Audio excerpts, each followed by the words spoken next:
สหพันธ์รัสเซียได้มอบปากกระป๋องให้กับกระทรวงศึกษาธิการและกีฬาโดยผ่านองค์การอาหารโลกประจำลาวเพื่อนำใส่เข้าในการปรุงแต่งอาหารเที่ยงให้แก่นักเรียนชั้นประถมและเตรียมประถมจำนวน 50,000 คนใน 13 เมืองในวันที่22 เมษายน 2025 ที่นครเวียงจันทน์สหพันธ์รัสเซียได้มอบปากกระป๋องจำนวน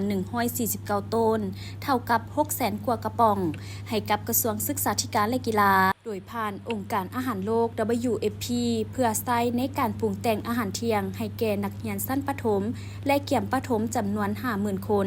ใน 13 เมืองที่ประเสริญกับสิ่งท้าทายด้านเสบียงอาหารในภาคเหนือของลาวการช่วยเหลือครั้งนี้เป็นส่วนหนึ่งของแผนงานส่งเสริมอาหารเที่ยงในโรงเรียนโดยมีจุดประสงค์เพื่อเพิ่มโปรตีนและสารอาหารจำเป็นให้แก่เด็กน้อยปากกระป๋องดังกล่าวจะถูกแจกจ่ายให้แก่โรงเรียนใน3แขวงคือแขวงหลวงน้ำทาพงสาลีและแขวงหลวงพะบางพิธีในครั้งนี้โดยการเข้าร่วมของท่านพูดสิมมาลาวงศ์รัฐมนตรีกระทรวงศึกษาธิการและกีฬา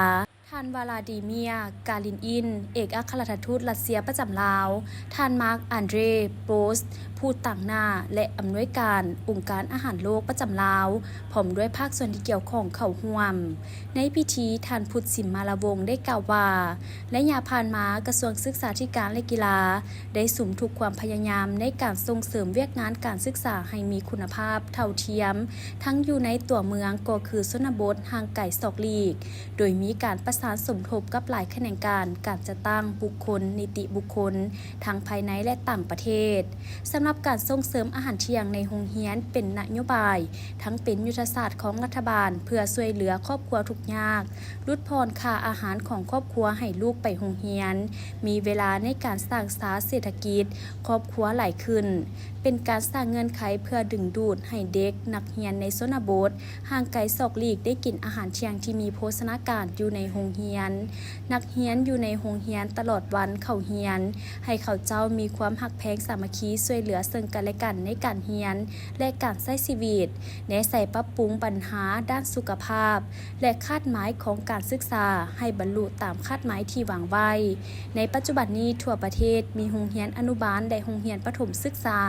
ที่กำลังจัดตั้งแต่งอาหารเที่ยงในโรงเรียนทั้งหมด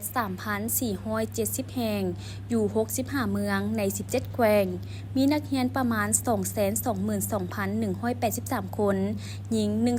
18,317 คนได้รับผลประโยชน์การจัดตั้งปฏิบัติเวียกงานดังกล่าวเห็นได้ว่าบ้านเมืองแขวงที่มีการจัดตั้งปฏิบัติเวียกงานอาหารเที่ยงนี้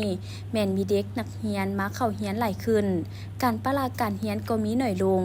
นักเรียนมีความตั้งใจปลอดภัยในการเดินทางและมีการเปลี่ยนแปลงพฤติกรรมทางด้านบวกหลายขึ้นเช่นการกินและการปรุงแต่งแบบฮิตของเดิมค่อยๆหันไปสู่การกินและปรุงแต่งอาหารที่ถึกหลักโภชนาการเทอละก้าวด้านสุขภาพของเด็กมีท่าเอียงดีขึ้นถ้าเทียบใส่เขตที่ยังบ่ทันมีการจัดตั้งปฏิบัติเวียกงานอาหารเที่ยงมาก่อนพร้อมนี้เห็นได้ว่าพ่อแม่ผู้ปกครองการจัดตั้งและชุมชนมีความเข้าใจให้ความสำคัญให้การร่วมมือและการประกอบส่วนตามเงื่อนไขตัวจริงของแต่ละบ้านและของแต่ละท้องถิ่นหลายขึ้นพร้อมทั้งแสดงความขอบใจต่อการช่วยเหลือด้านมนุษยธรรมจากสหพันธ์รัสเซียและองค์การ WFP ที่ได้สนับสนุนการศึกษาและสุขภาพของเด็กน้อยลาวโอกาสเดียวกันท่านวลาดิเมียร์กาลินอินก็ได้กล่าวว่านับแต่ปี 2018 เป็นต้นมาสหพันธ์รัสเซียได้ร่วมมือกับองค์การอาหารโลกเพื่อสนับสนุนความพยายามของรัฐบาลลาวในการสร้างความเข้มแข็งให้แก่ชุมชนและแผนงานส่งเสริมอาหารเที่ยงในโรงเรียนการช่วยเหลือครั้งนี้เป็นส่วนหนึ่งของคำมั่นสัญญาอันใหญ่หลวงของสหพันธ์รัสเซียแนะใส่เพิ่มความมั่นคงด้านเสบียงอาหารและปรับปรุงชีวิตการเป็นอยู่ของเด็กน้อยในลาวโดยมีมูลค่าทั้งหมด$2 ล้านสหรัฐนอกนั้นสหพันธ์รัสเซียได้ให้ความสำคัญต่อการให้การช่วยเหลือด้านเศรษฐกิจมนุษยธรรมและสังคมแก่สาธารณรัฐประชาธิปไตยประชาชนลาว เป็นพันธมิตรที่ไว้เนื้อเชื่อใจและเพื่อนสนิทของพวกเฮามาเป็นเวลา 65 ปี โดยการช่วยเหลือด้านเสบียงอาหารพวกเฮาเชื่อว่าเป็นการช่วยให้เด็กน้อยนักเรียนอยู่สาธารณรัฐประชาธิปไตยประชาชนลาวได้เข้าถึงอาหารที่มีโภชนาการในแต่ละวันแม่นวิธีที่ดีในการปรับปรุงชีวิตการเป็นอยู่และต้านการขาดสารอาหาร